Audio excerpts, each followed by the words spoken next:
Mon idéal à moi, c'est qu'il n'y ait plus d'exilés. Il n'y ait plus de prisonniers politiques. Ce n'est pas irréalisable, puisque après la conférence nationale, Kérékou et Soglo sont restés là. Il n'y a pas eu d'exilés, il n'y a pas eu de prisonniers politiques. Yahi Boni est arrivé, il n'y a pas eu d'exilés politiques. Pourquoi maintenant il y a des exilés politiques? Pourquoi maintenant il y a des prisonniers politiques?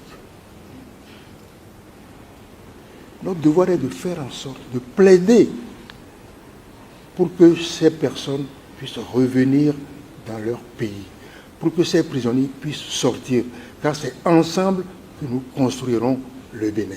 Voilà ma philosophie.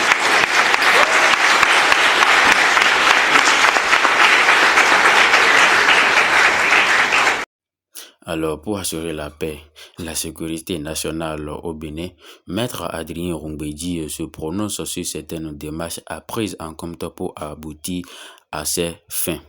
Ainsi, il exige à ce qu'il y ait la conférence nationale des forces vives de la nation. Il exige également une révision du code électoral afin de pouvoir permettre aux partis politiques du Bénin de déposer leurs candidatures pour les élections du 2026. Il exige également le retour des exilés politiques au Bénin. Alors n'oubliez pas de vous abonner et liker et partager l'information et suivez la vidéo jusqu'à la fin.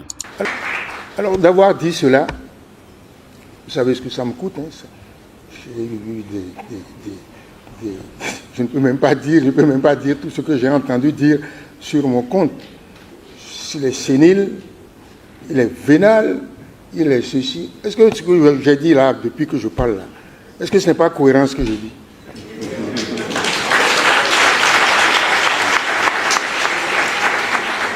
Mais c'est ma conviction. Et ce n'est pas d'aujourd'hui cette conviction. Ce n'est pas d'aujourd'hui, c'est depuis ma jeunesse que je dis ça. Donc je vous demande à vous les jeunes de nous soutenir, de me soutenir sur ce point.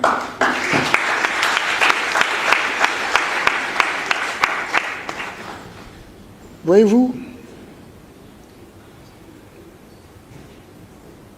lorsque l'on s'approche des échéances électorales, et ça va être le cas du Bénin, il faut faire très attention pour ne pas prendre des mesures chrysogènes, des mesures qui entraînent le pays dans des crises.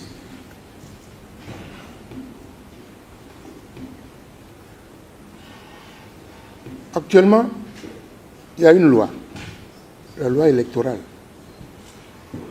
J'ai écouté ce qu'on a dit pour, ce qu'on a dit contre, j'ai écouté. Je pense que la meilleure des lois électorales, ce sont les lois qui font consensus. Parce que quand il y a une catégorie de la population qui se sent frustrée par la loi électorale, c'est une crise concrète. Mon point de vue est, je le répète, qu'il faut réviser cette loi électorale pour permettre à un maximum de Béninois de se sentir concernés par les élections.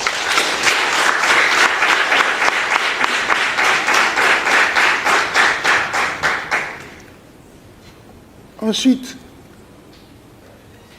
les candidatures. Mais nous sommes des Béninois, nous sommes tous des Béninois. C'est la Constitution qui nous donne le droit d'être président de la République, d'être candidat à la présidence de la République. Mais il faut permettre à tous les Béninois qui estiment qu'ils ont la capacité de devenir président de la République, il faut leur permettre de se présenter. Le peuple dira qui est bon parmi eux. Mais dire un tel ne peut pas être candidat, un tel ne sera pas candidat, c'est moi qui vais choisir le candidat. Non. Non. Les amis, ne soyez pas choqués par ce que je dis. C'est ce que je pense. Et partout où je passerai, je le dirai. je le dirais, laissez les gens être candidats. Le peuple dira qui est bon, qui n'est pas bon. Mais à dire un tel ne le sera pas, et on prend des dispositions pour l'empêcher d'être. Un tel autre ne sera pas, on le chasse de ses attributions, etc. Et on va créer des problèmes, on va créer des crises dans un pays qui a déjà des crises, puisque en 2019, nous avons fait des élections Wakala.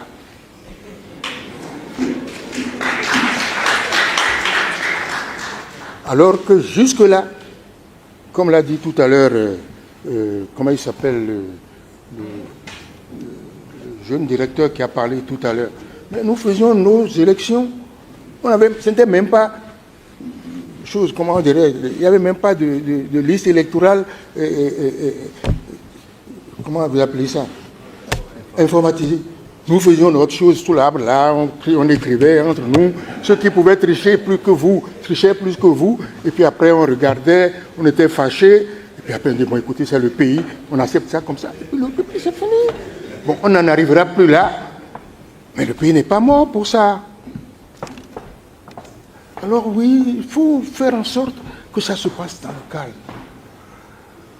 Et puis, 10%, 20%. Ce qui est terrible au Bénin, c'est que quand une mesure frappe quelqu'un, tous les autres se taisent. Ils ne disent rien. Jusqu'à ce que ça les frappe aussi. Une mesure plus forte les frappe aussi. Alors, écrit. Aujourd'hui, nous sommes à 20%.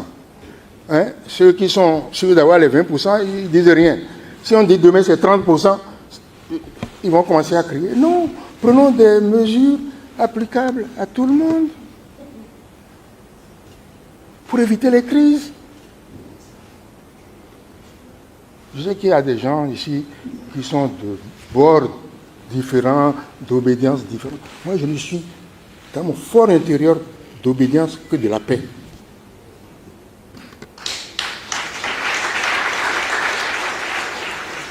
Bon, et puis on dit qu'il y a des partis, on les met à l'écart, ce parti-là ne peut pas y aller. Non, il faut que l'opposition puisse aller aux élections. Il n'y a pas de démocratie sans opposition.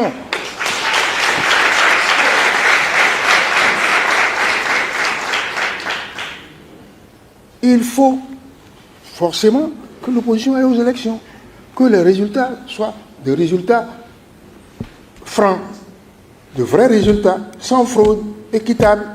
Eh bien, il faut que l'opposition aille aux élections. Si l'opposition ne va pas aux élections, est-ce que nous pouvons parler de démocratie? Si nous faisons les élections et que c'est un seul parti politique qui a des députés, est-ce que c'est bon? Est-ce que c'est la démocratie? Non. Voilà mes points de vue. Alors je vais être bref pour vous laisser poser des questions. Je vous ai parlé parce que je voulais que vous sachiez quel homme je suis.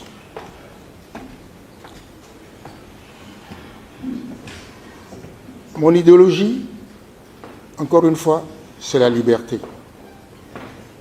Plus on accorde de liberté aux gens, et mieux ça vaut. Mon idéologie, c'est la paix. Plus notre pays est en paix, et mieux ça vaut. Le développement arrivera après.